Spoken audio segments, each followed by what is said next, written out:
This is war.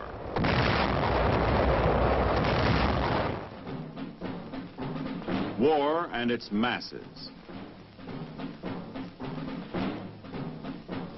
War and its men.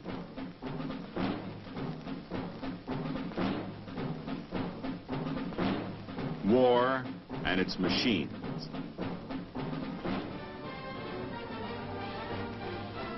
Together they form the big picture.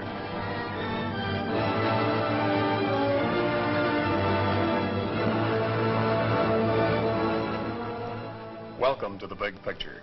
I'm Captain Carl Zimmerman. The Big Picture is a report to you from your Army. An Army committed by you, the people of the United States, to stop communist aggression wherever it may strike. The Big Picture, during the next 13 weeks, will trace the course of events in the Korean campaign, with first-hand reports from our combat veterans and film taken by combat cameramen of the Army Signal Corps. These are the men who daily record on film the big picture as it happens, where it happens. Today, the big picture brings into focus the first 40 days in Korea. It was the beginning of the fighting there, when every ridge was a heartbreak ridge. Let's go back to June 1950, when our troops felt the first thrusts across the 38th parallel. The story is best told in the language of the soldier who was there.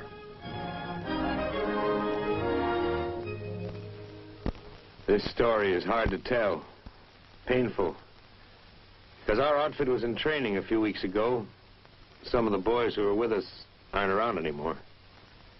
They were good men, good soldiers. They had learned to fight, and they had the guts for fighting. But when it came, it was like a sock on the back of the head. Korea started rough. The first 40 days were a battle for time, with a handful of men against an army.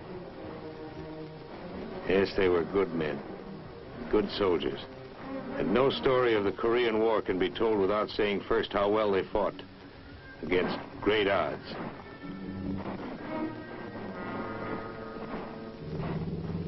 In the beginning, there were only a couple of companies from the 24th Division.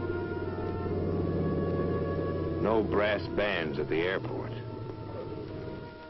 A few days before, some of us had been in cities, spending leave time at Fuji, something like that. We weren't scared. We didn't know. We got stuff out of the planes. We moved out.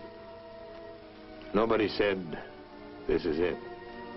Nobody said you have arrived in Korea to beat back 5 North Korean communist divisions. Somebody did say, we're here to delay the Reds. Okay, let's go. About 10% of us were veterans. A few roads looked like France, somewhere between Paris and Metz.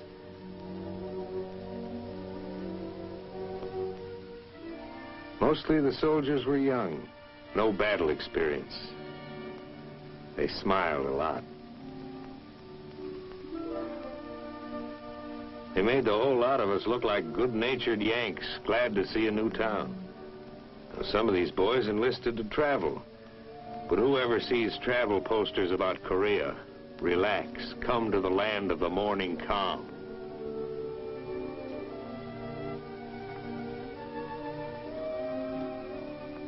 At first, the towns looked like any towns in this part of the world. And the South Korean troops like any soldiers. You know, they worry about the same things and get tired. I mean, tired. We all wanted to ask, what was it like up there? What kind of fighting, terrain, tactics, guns? But as far as we were concerned, those Koreans couldn't talk. We were in a completely foreign country with no time to get acquainted.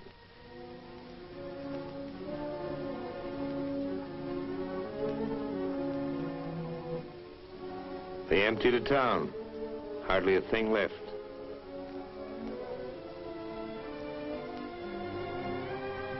You couldn't buy anything, even if you had the time, which we didn't have. There are two ways of getting to know the terrain: walking over it and feeling how it was underneath. Underneath it was caked and sticky. The tools of a soldier's trade: a shovel and a gun. We had small stuff with us: machine guns, some howitzers.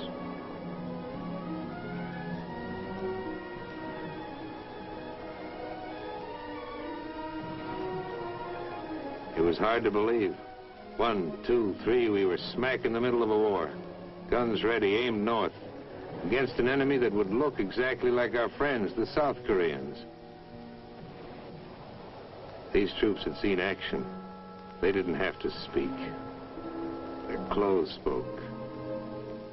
Their shoes spoke. Their eyes spoke. We got set. Like I said, when it came, it was fast and it was all around us. They threw everything at us. We answered. We went ahead. It was like D-Day, with no warning. Those kids, they became veterans overnight. Tough, hard, nervy. They moved as if they'd been with us all through Germany. There were too many North Koreans with too much heavy equipment, especially tanks. What can men with guts do against tanks? A bazooka was some defense, but there were too many tanks and too few bazookas. Day after day, it was pull back and fight again. There were too many of them. You wouldn't know where they'd come from. The rice paddies would lie quiet. We'd hide in the shadows, trying to look like a hut or a cornfield or a rice paddy. Concealment was one of our weapons.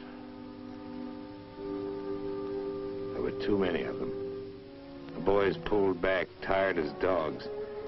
Because whenever they'd meet the Reds head on, the Reds had enough men to fight us on the front and on our flanks, too. We knew it, and it was hard to face. We were hurting.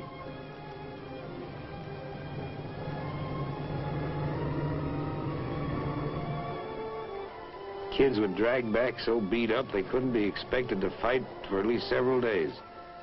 Instead of a week at a rest area, we grabbed an hour anywhere.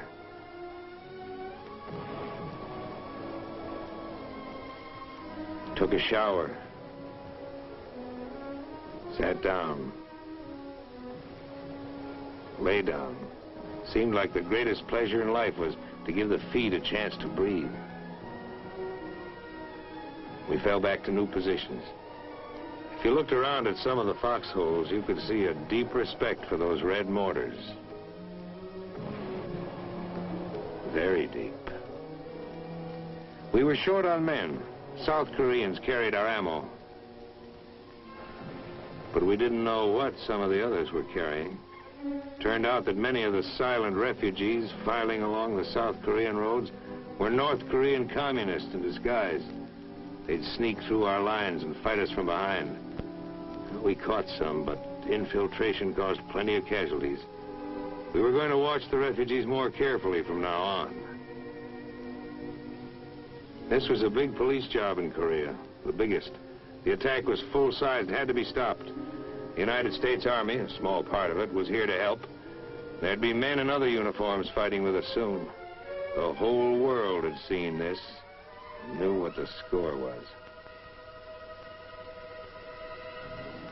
Up near the guns, the score was against the enemy. They were losing points, losing time.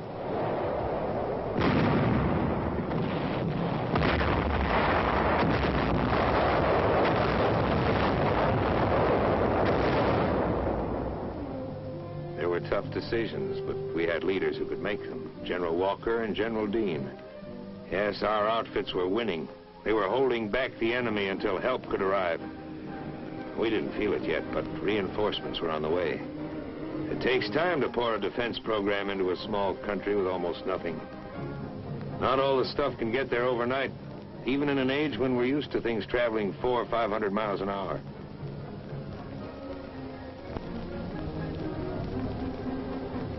Oh, we needed tanks and jeeps soon. If some of the boys at the front could have heard the winches grind at the port, that would have been sweet music. And if something, television maybe, could have shown us the soldiers who were going to fight with us soon, maybe it would have been easier. As it was, the outfits in the foxholes needed every half-track and howitzer and tank they could get, and more, and the men to go with them.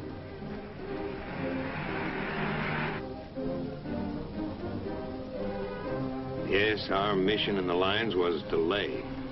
Delay the Red Drive in Korea. Delay it so we could get jeeps. Delay it so we could get weapons carriers and weapons and more ammo. Get it to us, men and equipment, wet or dry.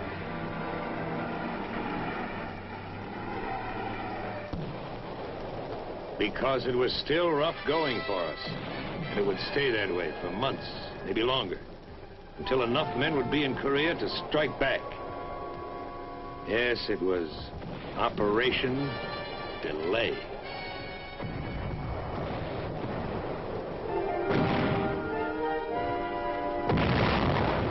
Ammo was precious. One field artillery battalion against 40 tanks. We'd hold them off for a few hours in a blasting frontal attack. Reds would envelop us on both flanks. Always trouble up ahead and trouble on the sides.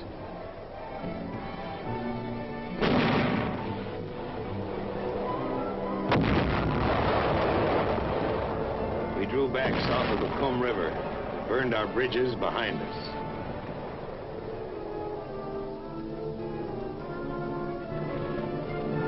People in big cities like Pittsburgh are bothered by smoke.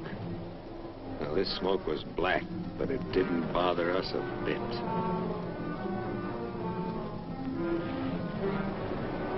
Yes, smoke can look good when it's where you want it. There were plenty of times when the smoke was too close.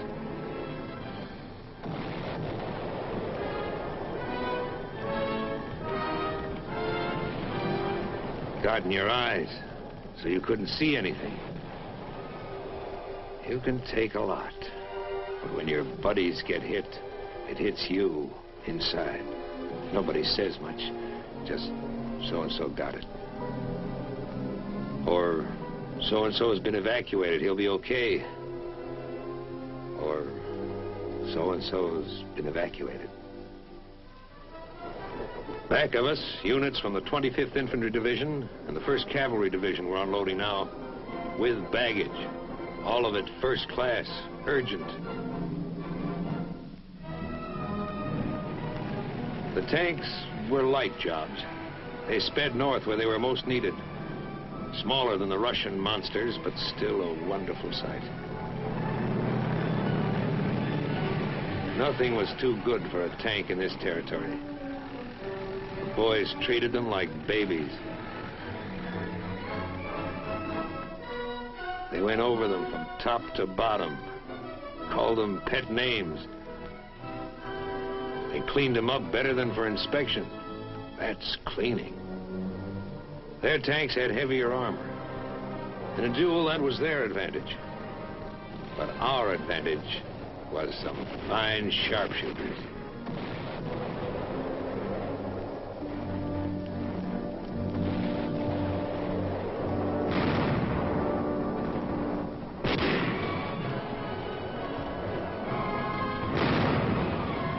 They had giants. We had giant killers.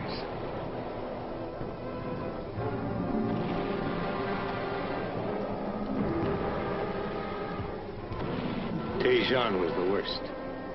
Ask anyone where he felt it the worst, and maybe you'll hear a few other names, because it was bad all over.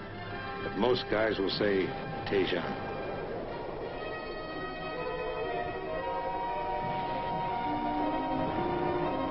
Some places we were just outnumbered. But in Tejon, we were outnumbered, outgunned, out-tanked, and outflanked.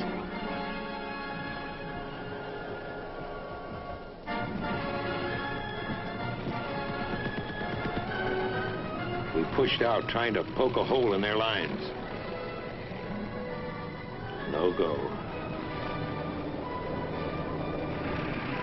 We tried another direction.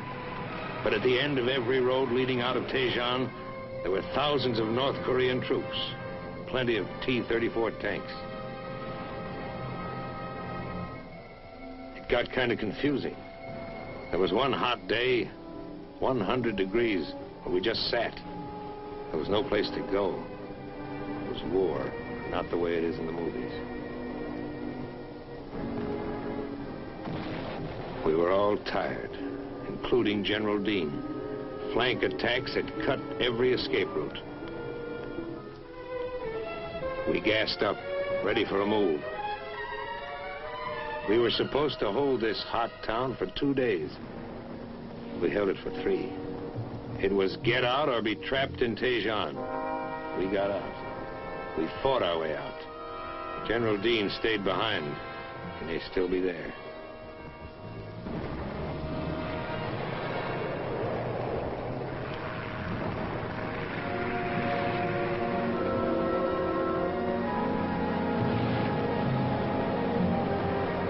It was a bad road out of Tejon. Some guys didn't make it.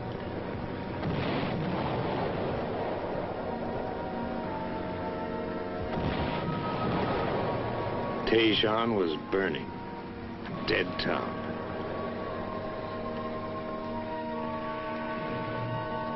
The men who got out were heroes.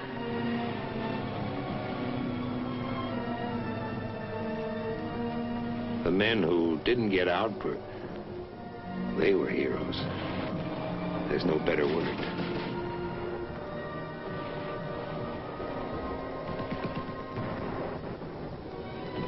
By this time, the new outfits were in the lines.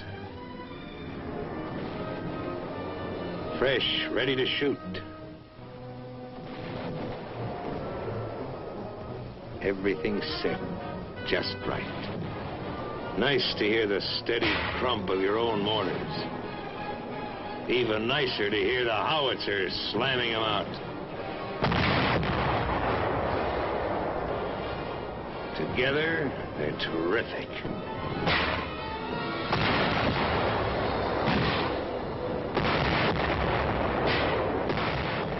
Our morale went up 5,000%. We had some pressure now.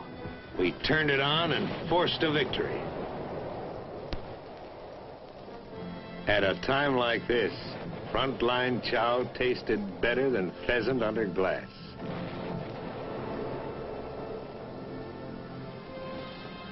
The rally was short. One outfit might do okay for a day, but on that same day, 5 other sections of the front line would be feeling the enemy's hard blows, the envelopments, the infiltrations. Some of our strongest attacks were by patrols, small groups battered by the enemy, beaten by the mountains, falling down tired.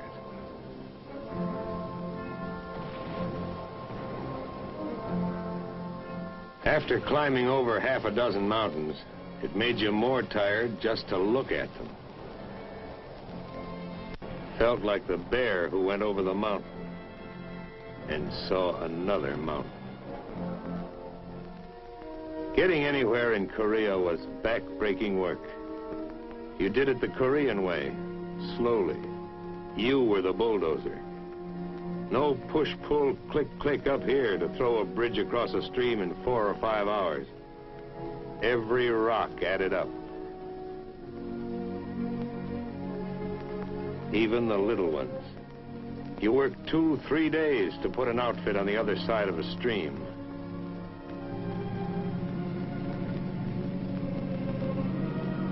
The rainy season and the Korean superhighways didn't help us get around.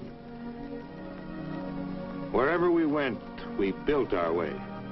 It was no good having any drag with the engineers. They had their own troubles. You were the engineers. In this battle, you did everything. Build, fight, hold, pull back, and destroy. Whenever we were about to leave a place, we planted it carefully. TNT. Planted it not deep, just deep enough so it would come up the way we wanted it to. The better you plant it, the better it comes up. A second story job. This kind of gardening went on quite frequently. Very relaxing work. We were going to stall them up and down the whole front. And someday there'd be a turnabout that would pay those North Koreans off for what we'd been taking. And then we might have to put back all these bridges. We slowed them, but we couldn't stop them. Fighting is fighting, always rough. But it's rougher when you're forced to pull back. We gave them ground, they gave us time. We used every barrier, every river to make a stand. It was the best way of saving men.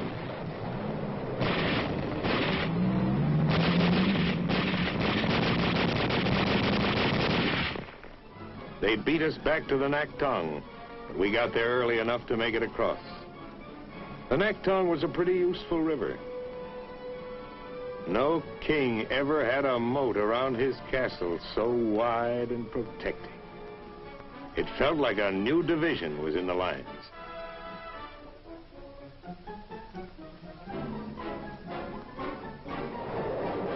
Plenty of outgoing mail went across the Naktong River.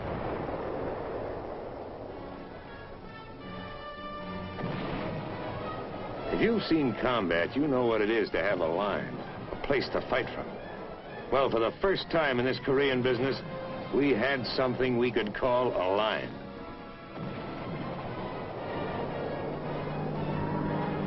All during the fighting, we had air power. If they had had it, we might have been through. Air power did plenty of damage to everything the enemy had and wanted to bring up. Those guys flew so low, they should have had bayonets on their propellers.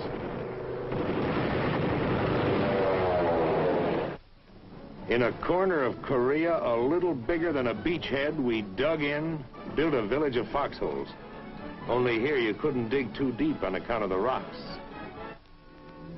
On this beachhead, a lot of the boys who flew in at the beginning were still around, still smiling. There's waiting in every war. Time to find out where you were, how you were doing. We faced the enemy. We faced ourselves. Our enemies were fanatics. We were believers in one faith, that men can live together peacefully, thinking, feeling, worshiping, each in his own way.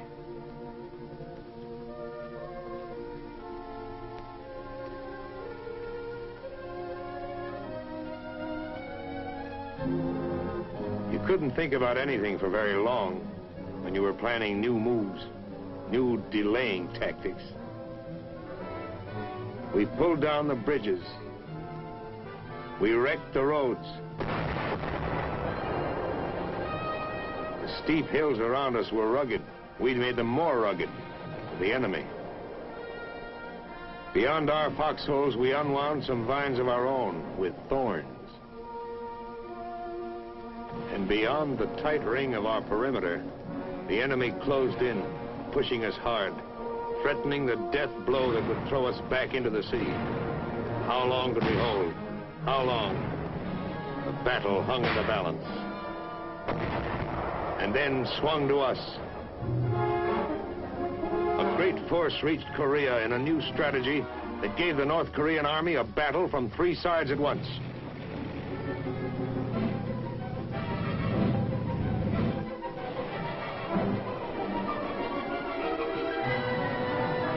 Replacements, new units, lively, ready for business.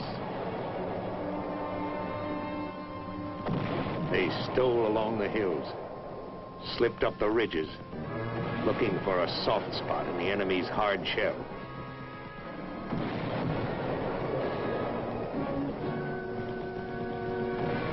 We gave it to them steady, all up and down the line, all at once. The air dusty, smoky. This was what we used to get when we first hit Korea. Victory never comes easily. You have to be in a fight to see how tough it is. See how in an attack, guys stumble back, needing others to look after them. Always plenty of trouble. It takes men and machines to knock out a strong enemy. And as you go forward, you can expect to lose some of those who start out with you. Yes, some went back, their feet heavy, their steps slow. Kids who became men. Men whose hollow-faced look showed that they'd been in the lines too long.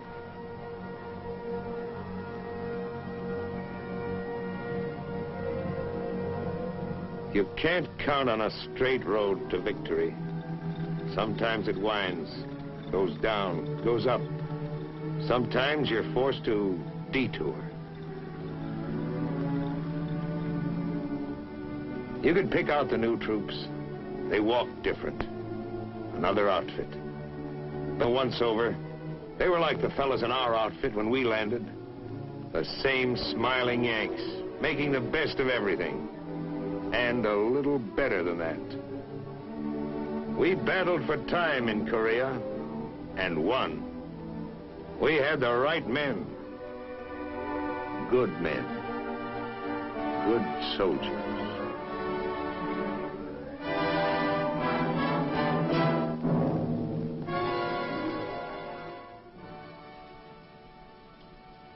Those were the first 40 days in Korea. We took our losses, regrouped, and gained new strength in the Pusan perimeter. We held that ground despite many determined efforts to throw us back into the sea. Those North Koreans were yet to feel the strength of the 8th Army, an army that proved to be the greatest the world has yet seen. Next week, the big picture will show the turning of the tide. You'll see the fight to hold on to that Pusan perimeter. You'll see how our troops received air support from our carriers, the invasion of Walmy, and the march on Seoul. And you'll hear another report from a combat veteran who saw, as it happened, a part of the big picture. This is Captain Carl Zimmerman, inviting you to be with us then.